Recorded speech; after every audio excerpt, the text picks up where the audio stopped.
السلام علیکم میرے پیارے بچوں، کیسے ہو آپ سب لوگ؟ امید ہے آپ لوگ ٹھیک ہوں گے۔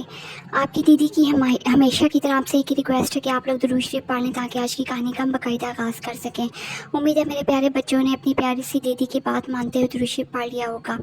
میرے اپنے پیارے بچوں سے ایک اور ریکویسٹ بھی ہے ہمیشہ کی طرح کہ آپ لوگ روزانہ 5 وقت کی نماز پڑھا کریں، باوضو رہا کریں، قرآن پاک کی تلاوت کیا کریں، قرآن پاک کی تلاوت بہما ترجمہ کیا کریں، یعنی قرآن پاک کو سمجھ کر اس کے مفہوم کو جان کر پڑھا کریں تاکہ آپ کو پتہ چلے کہ اللہ تعالیٰ آپ سے کہنا کیا چاہ رہے ہیں اور اللہ تعالیٰ نے آپ سے کیا فرمایا ہے، اور اپنی زندگیوں کو بہتر بنائیں۔ اپنی زندگی میں درود شریف کو شامل کریں۔ دیکھیے آپ کی زندگی میں مٹھاس آتی جا رہی ہوگی اور آپ کی زندگی بہت جلد ہی بدل جائے گی، کیونکہ نماز تو ویسے بھی کامیابی کی کنجی ہے، انسان کی فلاح و نجات ہے، اور اپنے دنیاوی معاملات میں بھی بہتری کریں، ایمانداری کو اپنائیں اور اپنے کردار کو بااخلاق کریں۔ چلیے پڑھتے ہیں کہانی کی طرف۔ کہانی کی شروعات میں ہم دیکھتے ہیں 2 ساس بہویں کچن میں کھڑی ہوتی ہیں۔ بہو جس کا نام گیتا ہے وہ بہت ہی اچھی لڑکی ہے، وہ بہت ایمانداری سے سارے گھر کے کام کرتی ہے، وہ اپنے سسرال کا، اپنے پریوار کا بہت خیال رکھتی ہے، وہ اپنے سسرال والوں کو اپنے گھر والوں کی طرح پیار کرتی ہے جیسے وہ اپنے ماں باپ کے گھر میں سب کو پیار کرتی ہے، سب کا بہت خیال رکھتی ہے، اپنے سسر کا، اپنے شوہر کا، اپنی ساس کا، اچھے کھانے بناتی ہے، سب کا بہت زیادہ خیال رکھتی ہے اور نئے کھانے ان کو بنا کر دیتی ہے۔ لیکن اس کی ساس دوسری طرف جھگڑالو اور لڑاکا خاتون ہے، وہ ہر وقت اپنی اس بہو کی کمیاں نکالتی رہتی ہے۔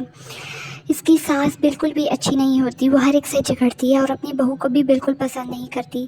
اس کی بہو جو بھی کھانا بناتی ہے اس میں جان بوجھ کر نقص اور کمیاں نکالتی ہے، حالانکہ وہی کھانا جب دوسرے لوگ کھاتے ہیں تو ان کو بہت پسند آتا ہے،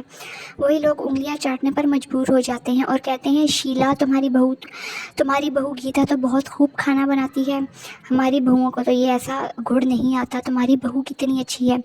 دیکھو سارے گھر کو سنبھالا ہوا ہے، سب کچھ ٹھیک رکھا ہوا ہے اس نے تمہارے گھر میں۔ ایک دن شیلا بیمار پڑ جاتی ہے،